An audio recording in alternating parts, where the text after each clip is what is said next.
nyinyi watu wa Keumbu, nyinyi wakati mwingine kwa sababu ni korera wa kweli, nilimpatia Mheshimiwa Richard Tongi. Sijui kama Tongi yuko hapa.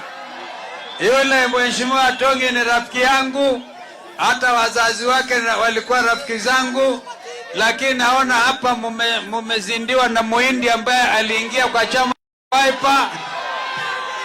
Muhindi aende asiende?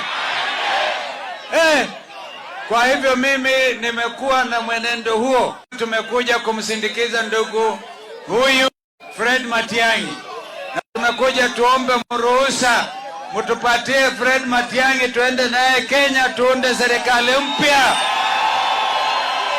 Mutatupatia Fred Matiang'i? Yaani mnaamini mtampatia yeye na huko hatutasikia sauti nyingine ama namna gani? Ati Ruto alikuwa anasema anawaletea nyota, hata akiwaletea jua ile inakoma pale mtakubali. Wangapi anasema ni one term? Tusikie jamaa, one term. Thank you.